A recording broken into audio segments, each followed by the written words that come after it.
Assalamualaikum warahmatullahi wabarakatuh.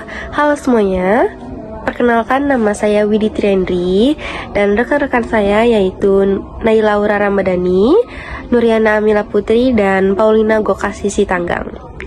Di video kali ini saya dan rekan-rekan saya akan mempresentasikan materi penting tentang fungsi pasar modal dan prinsip keterbukaan yang menjadi dua pilar utama di sektor keuangan Indonesia. Presentasi ini memberikan pemahaman mengenai fungsi pasar modal dan prinsip keterbukaan dalam pasar modal. Baik, mari kita mulai presentasinya. Selamat menyaksikan. Apa itu pasar modal? Pasar modal adalah tempat transaksi suatu berharga jangka panjang lebih dari 1 tahun seperti saham, obligasi, dan suku. Berbeda dengan pasar uang yang jangka pendek, pasar modal fokus pada pendanaan besar untuk ekspansi perusahaan. Di Indonesia, Bursa Efek Indonesia atau BEI menjadi pusatnya, memfasilitasi aliran dana dari investor ke emiten secara efisien. Baik, selanjutnya yaitu ciri-ciri pasar modal. Yang pertama, jangka panjang. Pasar modal menangani surat berharga dengan tenor lebih dari 1 tahun seperti saham, obligasi, dan suku. Yang kedua, primer dan sekunder. Terbagi pasar primer atau IPO atau penawaran baru, dan sekunder yaitu perdagangan antar investor. Dan yang ketiga, terorganisasi dan diawasi, yaitu transaksi melalui bursa seperti BEI dengan pengawasan OJK, melibatkan pialang dan underwriter. Selanjutnya, fungsi pasar modal. Pasar modal memiliki fungsi utama sebagai mekanisme pendanaan jangka panjang yang menghubungkan dana idle dari masyarakat atau investor surplus dengan kebutuhan modal emiten atau perusahaan defisit untuk proyek ekspansi besar seperti infrastruktur, pabrik, atau inovasi teknologi, sehingga mendorong pertumbuhan ekonomi secara berkelanjutan melalui alokasi sumber daya yang efisien. Yang pertama adalah pendanaan jangka panjang, yaitu perusahaan menerbitkan saham melalui IPO atau obligasi untuk mendanai proyek besar seperti pabrik baru, infrastruktur, atau R&D, sehingga mengurangi ketergantungan pada pinjaman bank yang mahal dan beresiko. Contoh nyata yaitu IPO Gotoh tahun 2022 mengumpulkan uang sekitar 6 triliun untuk ekspansi digital di Asia Tenggara, memungkinkan pertumbuhan tanpa beban utang berlebih. Dan fungsi kedua adalah peluang investasi bagi masyarakat, yaitu investor individu maupun institusi memperoleh imbal hasil melalui capital gain, yaitu kenaikan harga saham, dividen, yaitu bagian laba, atau bunga obligasi dengan likuiditas tinggi di pasar sekunder, di mana saham bisa dijual beli kapan saja via BEI. Baik, selanjutnya akan dibacakan oleh rekan saya yaitu Naila Aura Ramadhani. Baik, di sini saya akan melanjutkan fungsi pasar modal. Fungsi yang ketiga yaitu pemerataan kesejahteraan. Melalui partisipasi luas masyarakat dari berbagai kalangan, termasuk retail investor yang mendorong penciptaan lapangan kerja baru via ekspansi perusahaan dan meningkatkan pendapatan nasional melalui distribusi dividen. Fungsi yang keempat yaitu indikator ekonomi. Indeks harga saham gabungan atau IHSG mencerminkan kesehatan perekonomian nasional, di mana kenaikan IHSG ini menandakan optimisme investor terhadap pertumbuhan. Secara keseluruhan, pasar modal mengalokasikan modal secara efisien ke proyek paling produktif, mendukung pertumbuhan PDB Indonesia hingga 5-6% per tahun dengan mempertemukan dana ideal masyarakat ke sektor real. Prinsip keterbukaan dalam pasar modal. Prinsip keterbukaan dalam pasar modal adalah kewajiban emiten, perusahaan publik, serta pihak terkait untuk mengungkapkan seluruh informasi atau fakta material mengenai usaha atau efeknya secara lengkap, tepat waktu, dan akurat, yang dapat memengaruhi keputusan investor terhadap efek tersebut atau harganya. Prinsip ini dikenal sebagai jiwa pasar modal karena memastikan transparansi, mencegah asimetri informasi, dan melindungi investor dari penipuan atau manipulasi, sebagaimana diamanatkan dalam Undang-Undang Nomor 8 Tahun 1995 tentang Pasar Modal JO, Undang-Undang PPSK 2023. Tujuannya mencakup menjaga kepercayaan publik, menciptakan mekanisme pasar efisien di mana harga saham mencerminkan nilai intrinsik, serta mencegah fraud melalui pengawasan OJK atau Otoritas Jasa Keuangan.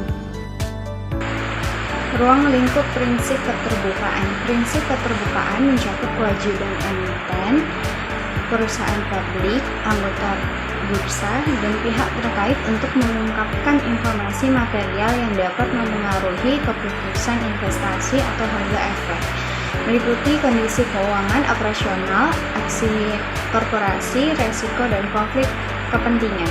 Berikut tahapan pelaksanaan 3 level. Primary market.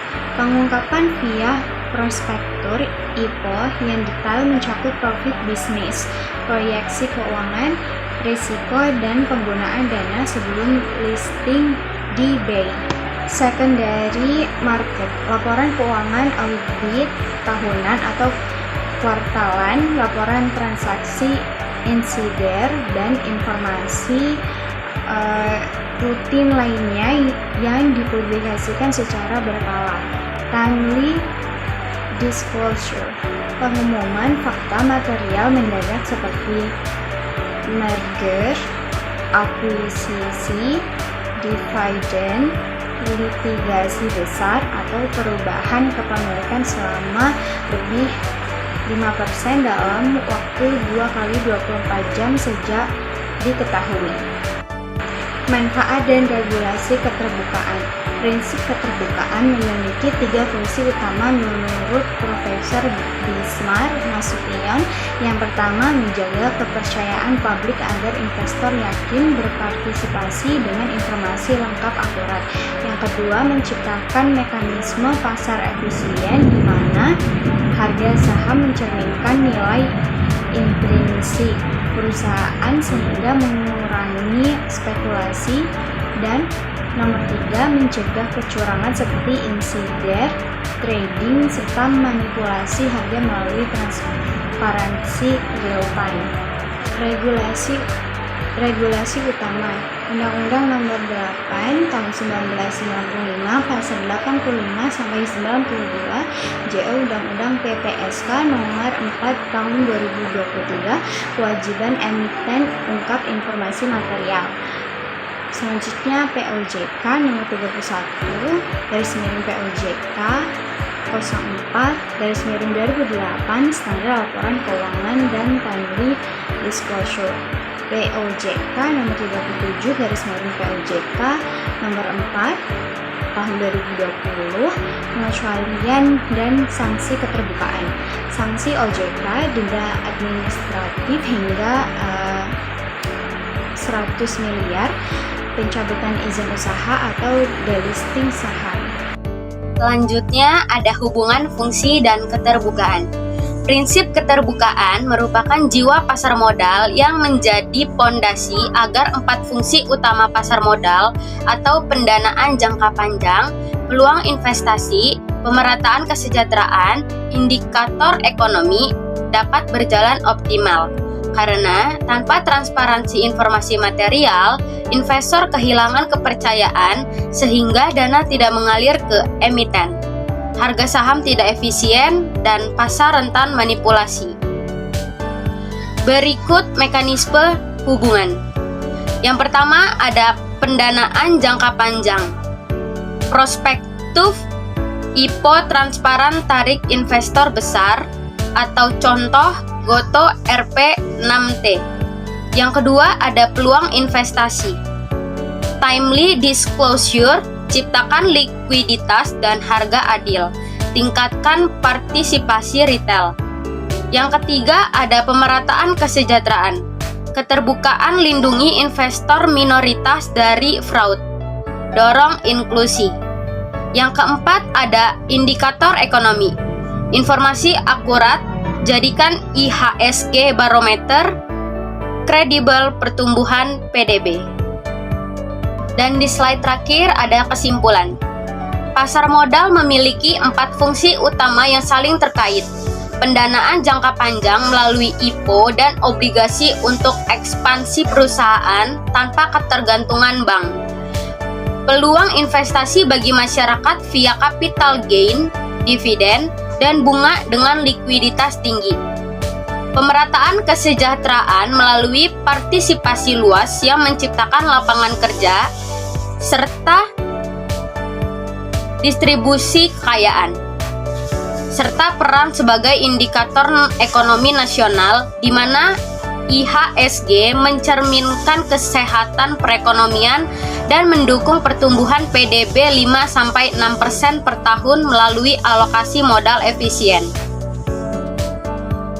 Prinsip keterbukaan menjadi pondasi krusialnya dengan 3 tahap pelaksanaan: primary market atau prospektus IPO, secondary market atau laporan keuangan rutin, dan timely disclosure atau pengumuman mendadak dalam 2x24 jam yang mewajibkan emiten mengungkap informasi material secara lengkap, tepat waktu, akurat, sehingga sinergi keduanya mencegah fraud seperti kasus Hero Supermarket dan Jiwasraya.